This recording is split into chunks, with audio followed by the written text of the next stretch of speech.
வாங்க முட்டை சாதம் ரைஸ் செய்யலாம். எண்ணெய் ஊற்றிக்கலாம். கடையை சூடானதும் அதிகமான எண்ணெய் ஊற்றக்கூடாது.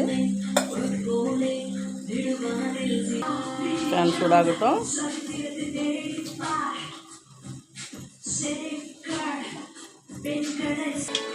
எண்ணெய் சூடாகிடுச்சு.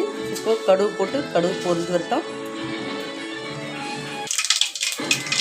ஃபஸ்ட் பச்சை மிளகா போட்டுக்கலாம். பச்சை மிளகா கலர் சேஞ்சு மாறணும்.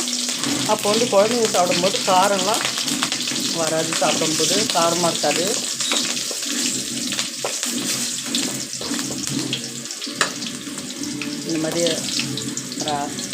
இந்த மாதிரி மாறிடணும். Colour change ஆகிடணும். 2 கறிவேப்பிலை போட்டுக்கலாம். 2 வெங்காயம் கட் பண்ணி வச்சுட்டு வெங்காயத்தை போட்டுக்கலாம்.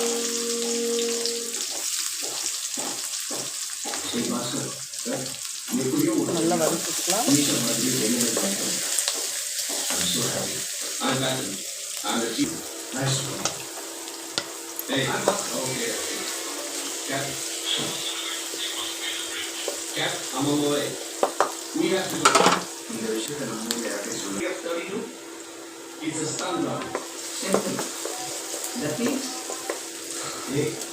வெங்காயம் நல்லா வதங்கி வரட்டும். Why are you asking me this? Are you going to implement in your country? Yes. Maybe. Sooner or later? Yeah, you're right. First you have continuous... இது ரொம்ப சிம்பிளாக இருக்குங்க. சீக்கிரமாக குழந்தைங்க லஞ்ச் கட்டி அனுப்பிச்சிடலாம். You guys are so far behind us. But we'll chase you soon. We are sprinting. You are crawling. வெங்காயம் நல்லா வதங்கினதும் முட்டையை உடச்சி ஊற்றிக்கணும். Way bigger than India. Maybe your geography is bigger. But our history is much bigger than yours.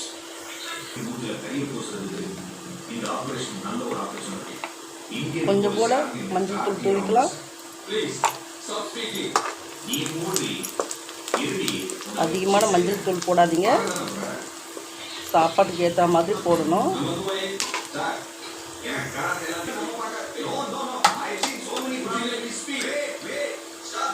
இப்போ முட்டையை உடச்சி ஊற்றிக்கலாம். நான் 2 முட்டை எடுத்துருக்கேன்.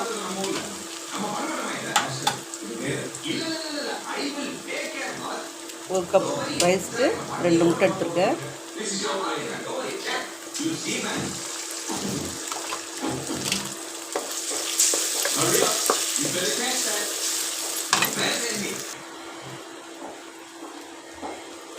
சால்ட் போட்டுக்கணும்.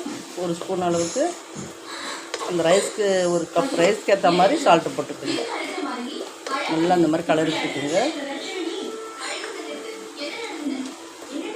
நம்ம முட்டை பொரியலுக்கு எப்படி செய்வோமோ அந்த மாதிரி செஞ்சுக்கணும். கூடவே கொஞ்சம் பிரியாணி மசாலா தூவிக்கலாம்.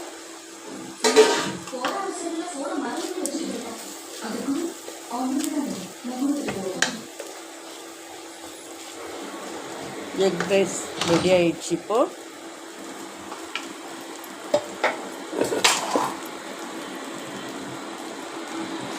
ரைஸ் போட்டுக்கலாம். அதில் ரைஸை போட்டு நல்லா கலரி விட்டுக்கணும்.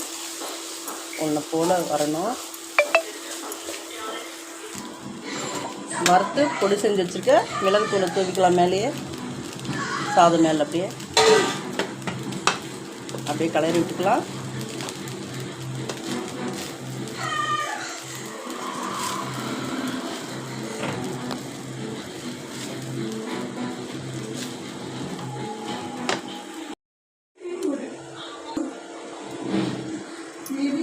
அவ்வளோதாங்க, ரெடி ஆகிடுச்சு முட்டை சாதம். அது மேலே கொஞ்சம் போல் கொத்தமல்லி தூவிக்கலாம். அவ்வளோதாங்க, ரெடி ஆகிடுச்சு. வாங்க சாப்பிடலாம். லைக் பண்ணுங்கள், சப்ஸ்கிரைப் பண்ணுங்கள், பெல் பட்டனை கிளிக் பண்ணுங்கள்.